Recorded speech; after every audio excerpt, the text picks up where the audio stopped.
자, 오늘은 비출레이 이 키워드를 시기심이라고 이렇게 했습니다.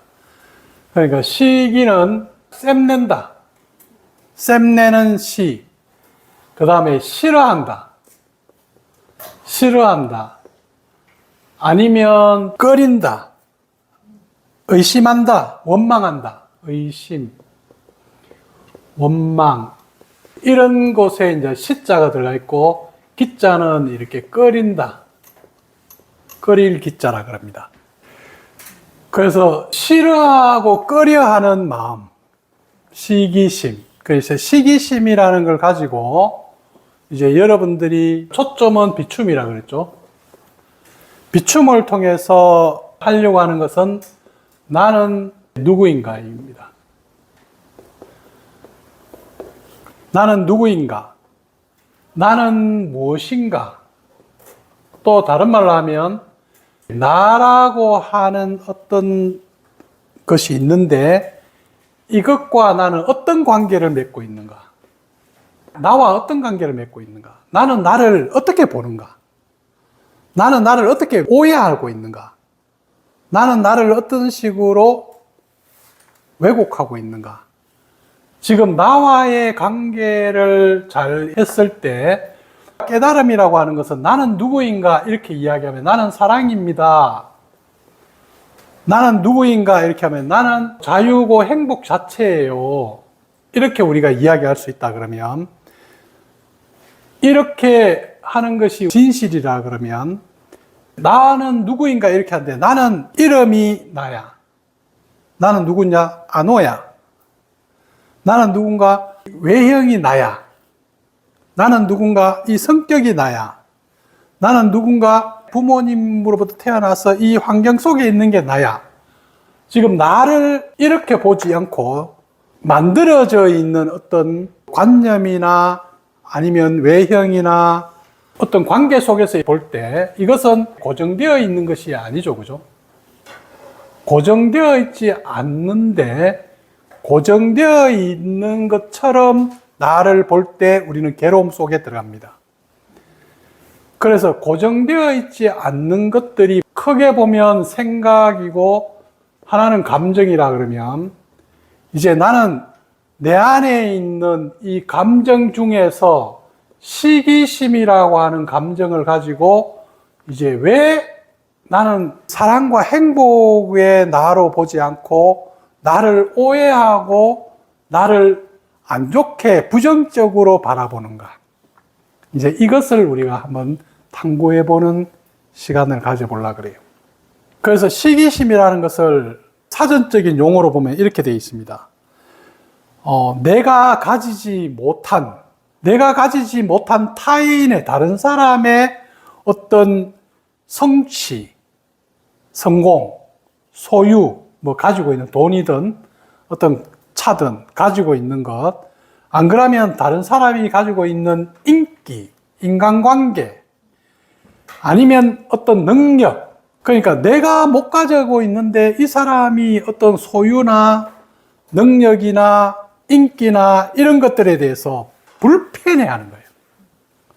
이게 불편해하고 아주 불만족스러워. 그렇게 해서 그거에 대해서 화가 나.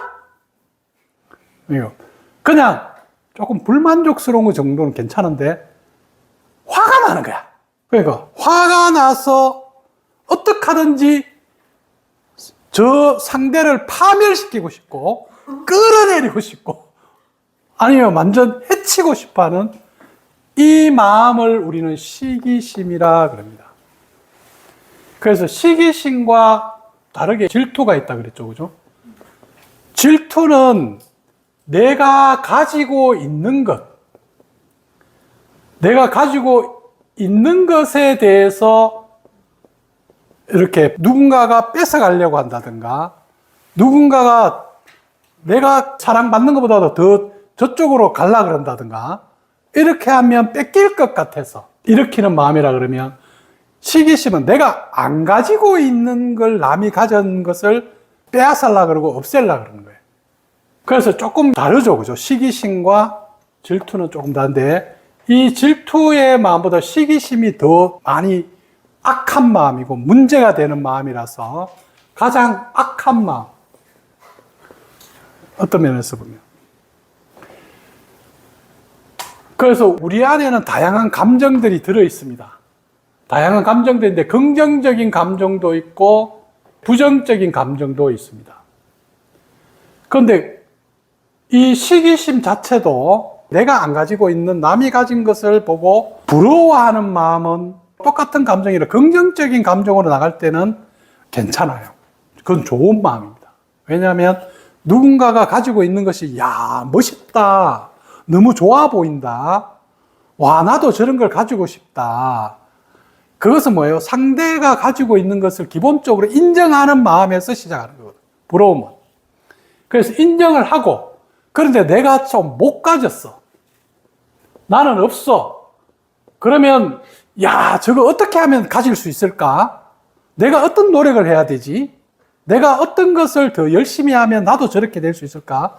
이렇게 하는 마음은 자신을 성장시키고 상대와의 관계를 더 서로 좋게 만들어 갑니다. 그래서 부러운 상대를 옆에 가서 더 이렇게 존중하면서 배우고 따르려고 그래요. 그런데 시기하는 마음은 부정적인 마음이라서 내가 가지지 않는, 내가 없는 그 나의 박탈감, 나의 결핍, 이것이 상대 때문이라고 생각하는 거예요. 그러니까 내가 없는 것이, 내가 인정 못 받는 것이, 내가 지금 능력이 없는 것이, 내가 지금 사랑 못 받는 것이 네 때문이라고 생각해요.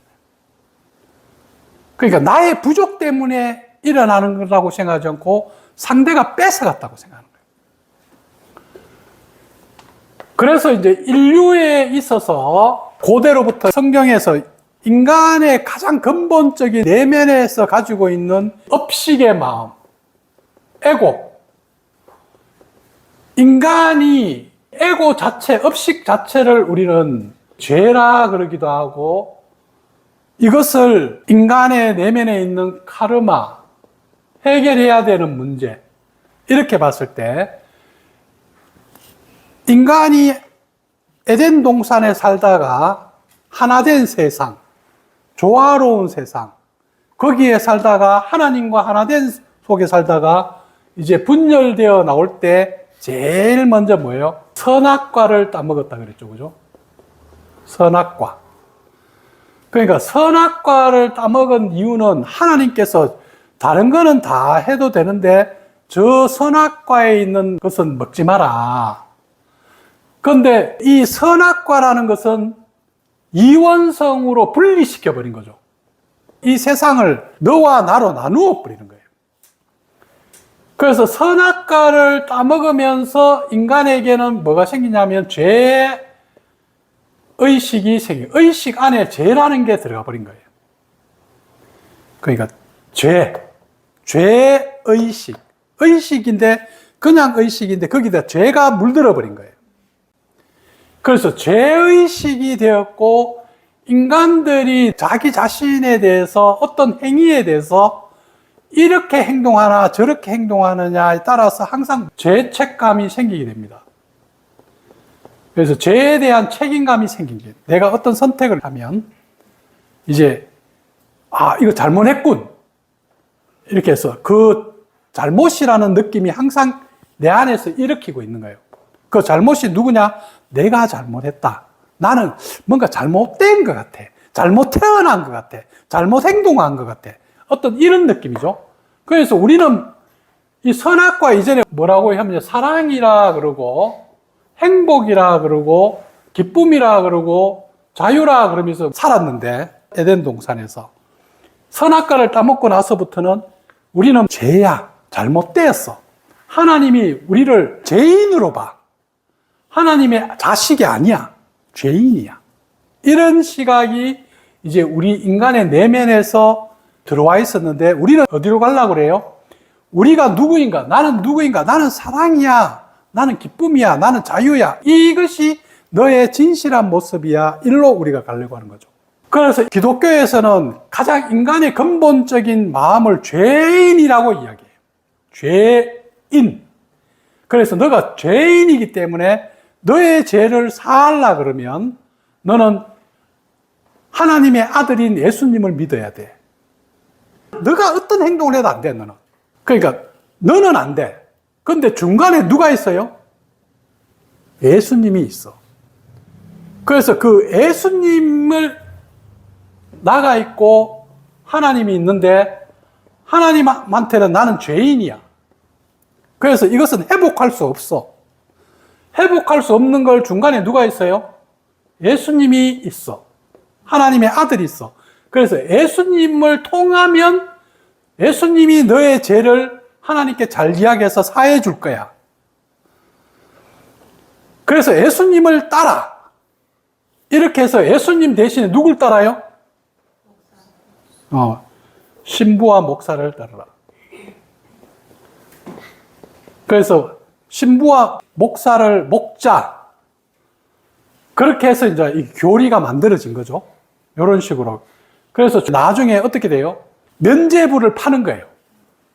너가 하늘로 가려고 그러면 중간에 있는 이 사람들이 너에게 면죄부를 준다. 자, 사라. 이걸 사면 너는 천국에 갈 거야. 하나님께 갈 거야. 이렇게 나온 이야기들이 이제 이렇게 교리에서 이렇게 나와 있죠. 그런데 우리는 지금 이런 거는 중요하지 않고, 인간의 내면에 가장 근본적으로 이런 죄의식, 죄책감이 깔려 있구나. 왜? 내가 나를 존재로서 온전하게 보지 않고 뭔가 잘못됐다고 보고 있기 때문에. 그러니까 태어나는 것 자체가 고행이고 잘못됐다고 생각하는 거예요. 그런데 이제 우리가 보는 관점에서는 태어나는 것 자체가 하나님께서 기회를 준 거고 우리는 나를 신으로서 창조하려고 태어난 거예요. 그것이 기독교의 시각하고 지금 우리가 하고 있는 시각이 많이 다른 점이죠. 그 다음에 두 번째는 뭐예요? 이렇게 선악과를 따먹고 인간들이 가장 처음에 느낀 것은 수치심입니다. 부끄러움. 그러니까 부끄러움의 반대는 당당함. 어떤 면에서 보면 자랑스러움. 떳떳함. 나로서 존재 그 자체가 빛남인데 인간은 선악과를 따먹으면서 존재 자체가 빛남이 아니고 부끄러움으로 변했다. 그렇게 해서 아담과 하와가 선악과를 따먹고 제일 먼저 숲속으로 숨어버려요. 하나님이 어디 있느냐? 아담과 하와를 부릅니다. 아담아 이렇게 하는데 뭐예요? 숨어버려요. 안 보이려고. 무서워서. 그러니까 숨으면서 또 뭐 해요? 옷을 가려요. 이 수치심은 나를 숨기려고 그래. 가리려고 그러고 아닌 척, 없는 척 만들려고 그러는 게 수치심이죠. 이것이 우리 안에 가장 근본적으로 깔려있는 인간의 부정적인 마음입니다. 그런데 이 두 가지가 가장 근본적이기 때문에 이것은 진실이 아니다 말이에요. 그러면 예수님이 와서 죄는 없다. 너는 다 하나님의 아들이야. 그렇게 해서 너는 사랑이라고 이야기를 한 거예요. 그게 놀라운 이야기죠. 그죠? 그런데 우리는 아직도 과거로부터 이제 계속 배워왔는 게 나에 대해서 수치스러움과 죄의식을 가지고 있는 거죠. 그래서 이 수치심과 죄의식은 나에 대한 거라 그러면 이제 관계 속에 들어갔을 때 이제 나와 너라는 것으로 봤을 때 인간이 만들어내는 가장 부정적인 감정이 시기심입니다. 시기심. 이것이 형인 카인과 동생인 아벨 사이에 일어난 이야기고 나중에 그 뒤에 보면 나중에 아버지가 야곱을 너무 사랑하니까 형제들이 나중에 동생을 죽이려고 그러고 팔아먹어 버립니다. 그래서 나중에 노예로 가거든요. 몬테크리스토 백작, 또 콩쥐와 팥쥐, 또 신데렐라. 그러니까 인간이 가지고 있는 모든 동화책, 모든 드라마, 모든 관계의 이야기 속에서 일어나고 있는 건 다 뭐예요? 시기심. 그러니까 시기심의 이야기들이 인간의 어떤 삶의 드라마와 같은데, 이 카인과 아벨이 형이 동생을 시기했어요. 시기해서 아벨이 하나님께 더 많은 사랑을 받는데, 이 사랑받는 아벨을 돌로 쳐 죽여버리는 거예요. 아벨만 없으면 아버지의 사랑과 아담의 사랑과 하나님의 사랑을 내가 다 차지할 수 있을 거라고 생각하는 거예요. 우리는 이런 콩쥐와 팥쥐의 이야기에서도 콩쥐 때문에 기염을 못 받고 인정을 못 받는 것 같아요. 콩쥐만 없어지면 우리 사회에서 일어나는 많은 모든 이야기와 삶의 드라마를 보면 결국은 인간의 삶이라는 것은 상대와 비교하면서 내 안에 일어나고 있는 이 열등감, 결핍감. 그러니까 우리는 비교를 할 수 있는 것이 아니고 상대와 나는 서로 다르다 이 말이에요. 그러니까 내가 가지고 있는 것이 상대에게는 없고 상대가 가지고 있는 것은 또 내한테 없는 것이 많아요.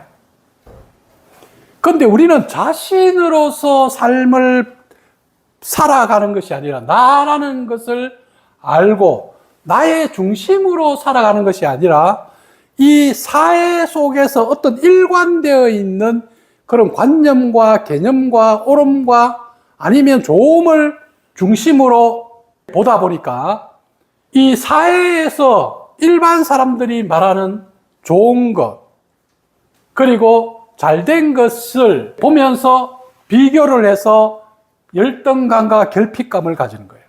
그런데 이 열등감과 결핍감을 우리는 수행이라는 걸 통해서 그냥 우리는 서로 틀리고 잘못된 것이 아니고 너와 나는 다른 존재구나, 다른 꽃이구나. 그러니까 할미꽃이 있고 장미꽃이 있더라도 그냥 꽃은 아무 그게 없어요. 그냥 꽃입니다. 그런데 이것을 인간이 할미꽃보다는 장미꽃이 더 좋은 꽃이야. 이렇게 하면서 꽃에다가 가치를 매겨버리는 거예요. 그러면서 할미꽃은 별로 볼품이 없어. 근데 장미꽃은 아주 멋있어. 근데 그것을 매긴 것은 꽃이 아니고 인간이 그렇게 만든 거죠. 꽃은 자기들이 나는 니보다 더 나은 꽃이야. 이렇게 안 한단 말이에요. 근데 인간이 만들어 놓은 것을 가지고 만든 것이죠. 그죠? 만든 것. 좋은 것, 나쁜 것, 이런 것을 만든 것을 인공이라 그러죠. 이 만들어 놓은 것을 다른 말로 하면 우상이라 그럽니다. 우상숭배. 만든 것을 더 우러러 보는 것. 진짜 하나님과 부처님은 다른 데에 있는데 만들어 놓은 부처와 십자가를 더 중시하는 거예요. 그것을 뭐냐면 우상숭배. 이렇게 이제 우리가 이야기하겠죠. 자, 그렇게 해서 이 시기심은 기본적으로 인간의 내면에 들어있는 악한 마음입니다. 악한 마음. 그러니까 아주 나쁜 마음, 부정적인 마음. 그러니까 이게 죄책감이나 수치심은 스스로 부족하다고 하고 스스로 잘못됐다고 느끼는 마음이라 그러면 이 시기하는 마음은 내가 잘못되었고 내가 부족한 것이 네 때문이다 이렇게 이야기하는 거예요. 그러니까 내 탓이 아니고 너 탓이야. 그래서 이런 시기심을 가진 사람들은 항상 상대가 문제라고 이야기하지 자기가 문제라고 이야기 절대 안 합니다. 이것은 엄청난 피해의식과 망상인 거예요. 이게 정신장애라고. 이 시기심이 큰 사람들은 정신병에 빠져 있는 상태라서 피해자라고 생각해요. 지금 저 사람이 더 많이 가진 것을, 동생이 더 잘하는 것을 옆에 친구가 더 잘난 것을 그것 때문에 나는 피해자라고 생각하는 거예요. 그러니까 이 피해의 망상에 빠져버린 거야. 그렇게 해서 결국은 뭐예요? 상대를 끌어내리든지 어떻게 하든지 해치든지 아니면 망하게 하든지 아니면 상대를 없애버려. 싫어요. 왜? 불편해. 상대를 엄청 불편해합니다. 그래요. 이 부러움과 엄청 차이가 많이 나죠. 그죠? 그래서 이런 마음을 가진 사람들, 이 악한 마음을 가진 사람들이 우리의 내면에는 이 마음이 항상 들어있다 이 말이에요. 왜? 고대로부터 죄책감, 수치심처럼 우리 안에는 시기심이라는 것이 인간의 내면에 본질적으로 깔려 있는 거예요. 수많은 감정들, 부정적인 감정도 있지만 긍정적인 감정도 있어요. 그런데 이 중에서 여러분들은 무엇을 사용할 거냐는 거예요. 무엇을 중심으로 본인들의 감정을 누릴 거냐는 거죠. 그런데 이 시기심을 가진 사람들은 이제 이 시기심에 자기를 초점을 여기다가 맞추어 버리는 거예요.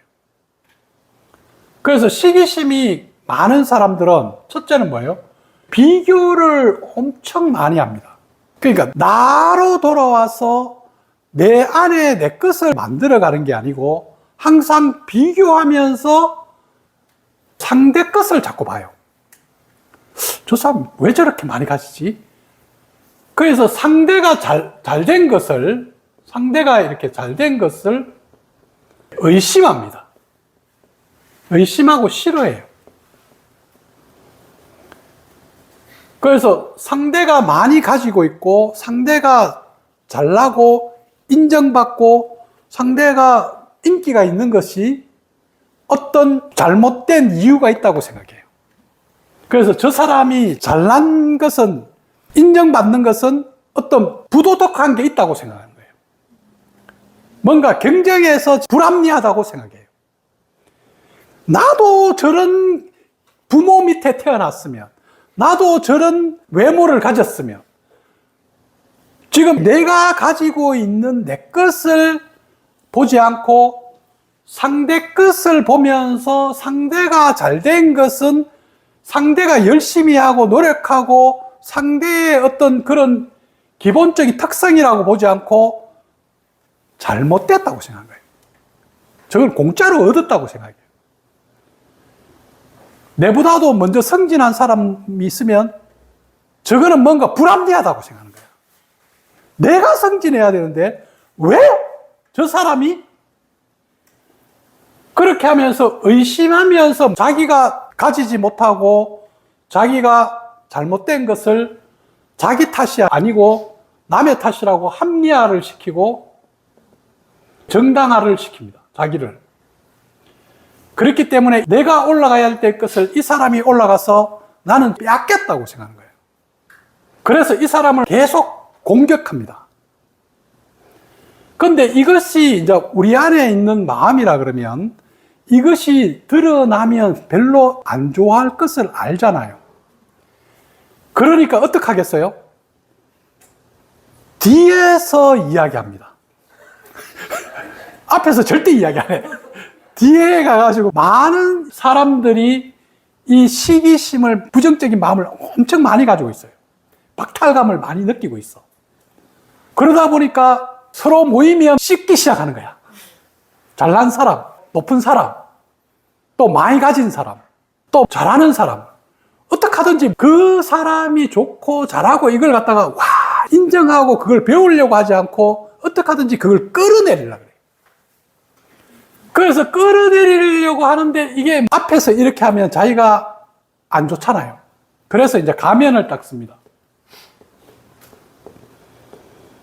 가면을 딱 쓰고 상대를 끌어내리고 할 때 걱정하는 척 하면서 얼굴에 걱정의 가면을 딱 쓰고 야, 니 진짜 잘하는데 그렇지만 있잖아. 다른 사람이 이렇게 할 수 있대, 너. 혹시 너 있잖아. 지금 뭐 하면 IMF 터지듯이 집 망할 수 있대. 지금 너 돈 많이 벌였지만 그거 한 방에 날아갈 수 있어. 뭐 이런 식으로 걱정하는 척 해요, 상대를. 근데 끌어내리려고 그러는 겁니다.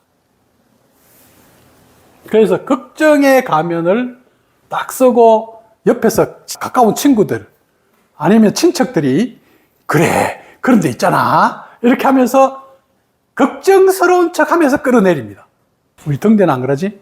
그러니까 이제 걱정의 가면을 쓰고 또 하나는 뭐예요? 농담의 가면을 씁니다. 그러니까 어떤 사람이 엄청 인정을 받고 잘 됐어요. 그런데 이제 농담을 탁 던집니다. 야, 그 있잖아. 네 엄청 잘했는데 옛날에는 네 홀릭이었는데 막 이러면서 있잖아. 못했는 걸 막 이야기하면서 그 농담이야. 그냥 이렇게 이제 하면서 상대를 농담으로 끌어내리 뿌려고 그래요. 그러면서 아주 가벼운 척. 그러니까 이렇게 하면서 상대가 잘된 것을 별거 아닌 것처럼 끌어내리 뿌려고 하는 것이 사람들이 하는 가면서 농담. 그런데 그 농담 안에는 진담이 다 들어가 있죠. 사람들이 그렇게 농담할 때 잘 보라고. 이 시기심 하는 사람들은 농담을 하더라도 아주 부정적인 농담을 합니다. 아주 죽 까는 농담을 해요. 그 다음에 또 뭐예요? 농담의 가면을 쓰고 무관심의 가면을 씁니다. 약간 무시의 가면을 써요. 그러니까 어떤 사람이 잘 돼가 뭐 이렇게 하는데 자기는 아무 관심도 없는 척. 뭐 그거 어쩌라고. 아무 관심도 없는데 이재명이 대통령이 됐어. 뭐 어쩌라고. 근데 속에서는 뭐예요? 아씨, 왜 이재명이 돼가지고 이렇게 이제 할 수 있단 말이에요. 그러니까 잘 되어 있는 것에 관심이 없는 척 하면서 저걸 어떻게 하든 길을 안 살려주려고 그래. 그러니까 잘 된 것을 막 북돋아주고 와 축하해주고 막 이렇게 해야 되는데 뭐 그건 뭔데? 이게 관심을 아예 안 줘버리는 거예요. 이제 이러한 가면을 딱 쓰는 경우가 많습니다. 여러분도 한번 잘 생각해 봐요. 그 다음에 관심을 전환시켜버립니다. 이야기했듯이. 이렇게 이 사람이 잘나서 사람들이 주변에서 와 그래? 진짜 성호님이 예를 들어서 만들어가 반지나 뭐 이게 좋아요. 그러니까 우와 너무 좋다. 그거 어디서 났어? 뭐 이러면 막 이렇게 하는데 갑자기 사람들 그 초점이 있는데 딱 나타나가 딴 이야기 딱 해보는 거야. 관심을 확 전환시켜보는 거예요. 그러니까 저 사람에게 가는 어떤 좋은 것을 못 가도록 이쪽으로 전환을 확 시켜봅니다. 그래서 전환시키는 그런 마음을 제발 좀 하지 마라. 상대가 지금 뭔가를 이야기를 하면 그 주제에 맞게 뭔가를 이야기해야 되는데 갑자기 전환을 딱 시켜서 자기 걸 꽉 끌고 와버려요. 이제 이런 태도를 가지지 말라고 자꾸 이야기하는 거야. 그래서 어떤 주제가 있으면 그 주제를 가지고 우리가 같이 그 안에 들어가서 함께 나누고 이렇게 해야 되는데 저것거리 들어가 있는 것이 꼬운 거야. 싫어. 그러니까 갑자기 반대로 쪽으로 확 끌어당겨보고 이렇게 하는 게 시기심. 꺼린다 이 말이야. 꺼린다. 싫어한다. 싫어하고 꺼리는 거야. 그렇게 해서 끌어당겨버립니다. 그래서 시기심이 많은 사람들은 기본적으로 뭐가 안 돼 있냐면 자기 자신에 대한 자존감이 많이 부족해요. 그래서 자기의 자존감이 부족하다 보니까 자기를 존중하지 않고 어떻게 하든지 남을 깎아서 내가 올라가려고 그래요. 그러니까 자기 스스로 올라가면 되잖아요. 그죠? 남이 잘 되는 거 보면서 그거 인정해주고 내 거 올리면 되는데 내가 내 것을 못 올리니까 남이 다 안 되면 나는 괜찮을 것 같아. 우리는 남이 다 잘 되면 나도 저절로 잘 되잖아. 근데 내가 안 된 것을 남들 다 안 되게 만들어버려. 에이, 전쟁 나쁘라고. 다 망해버라고. 세상 그만 망해버리면 좋겠다. 지금 이런 식으로 뭐예요? 내가 안 되는 건 너희들도 다 안 돼버라. 이러는 거야. 지금 이런 마음이 이제 시기심이겠죠. 그죠? 자존감이 떨어지는 사람들. 비교를 많이 하는 사람들. 그 다음에 또 어떤 사람들이 있냐면 외부의 성공이나 성취에 민감한 사람. 그러니까 남의 시선이나 외부의 어떤 이런 것들에 아주 민감한 사람은 누가 조금만 잘못했다 하면 이게 시기심이 팍 납니다. 누가 조금만 더 잘한다 하면 그만 시기심이 팍 나요. 그게 우리 사회가 많이 만들어져 가는 모습이죠. 그죠? 그러니까 이런 것이 안 되다 보니까 사람들이 연예인이나 정치인이나 아니면 어떤 사람이 열심히 해서 잘한 사람들을 조그마한 일이 터져버리면 확 달라 들어가지고 막 확 끌어내리려고 그래요. 막 공격해가지고. 그게 이성균이도 그렇게 해서 죽은 거잖아요. 왜 죽었겠어요? 사람들이 가지고 있는 그 시기심 때문에 그래요. 그게 막 악한 에너지가 막 확 달라드는 거예요. 뭐 약간만 텀이 딱 보이잖아요. 그러면 확 달라들어가 물고 뜯고 확 끌어내린단 말이에요. 그러니까 끌어내리는 그런 에너지를 가진 사회에서는 성장이 참 안 돼요. 그래서 지금 우리나라에서 하고 있는 정치도 그렇고 여러 가지 이런 부분에서 후진국으로 갈수록 이런 게 더 세거든요. 그래서 지금처럼 청문회 같은 거 이런 거 할 때, 인사청문회 이런 거 할 때 보면 이 사람이 어떤 능력을 가지고 있고 어떤 재능을 가지고 어떤 것을 펼칠지를 안 보고 어떻게 하든지 끌어내릴 수 있는 건수만 계속 찾는 거야. 그러니까 사돈 8촌까지 막 딱딱딱딱딱 다 끌어가지고 한 사람을 똥칠해 뿌려고 그래요. 완전 똥칠해 뿌려고 그래요. 그러니까 하나 건수가 생겨버리면 똥칠해 버립니다. 그러면 이제 이게 사회가 성장할 수가 어렵겠죠, 그죠? 인재가 나오기 어렵다고. 그래서 우리는 살아가면서 먼지털이식, 이 먼지털이식으로 평가해가지고 다 털어버리려고 그러는 거예요. 검찰이 그런 식으로 하는 이런 태도들이 가장 위험한 태도들거든요. 그래서 이게 성공의 외부에 이런 것들이 엄청 민감한 사람일수록 시기심이 조금 더 많습니다. 그 다음에 이제 비판적이고 냉소적인 사람. 장점보다는 단점을 잘 보는 사람. 여러분들은 뭘 봐야 되냐면 자꾸 좋은 걸 많이 봐야 돼요. 상대를 볼 때 좋은 점을 이렇게 봐야 되는데 상대를 볼 때부터 뭔가 안 좋은 걸 먼저 이렇게 찾고 있는 거야. 뭐 없나? 이렇게 보는 자기 자신에 대해서 없고 단점을 먼저 보는 사람들은 시기심이 많을 수밖에 없어요. 그래서 여러분들이 시기심을 가지고 나는 어떤 것들이 내 안에 있는지를 한번 나를 오해하고 있지 않는지 내 감정 안에 들어있는 것을 숨겨놓고 은연중에 안 그런 척 하면서 쓰고 있지는 않는지 이런 것을 한번 돌아보자고 이것을 한번 했습니다.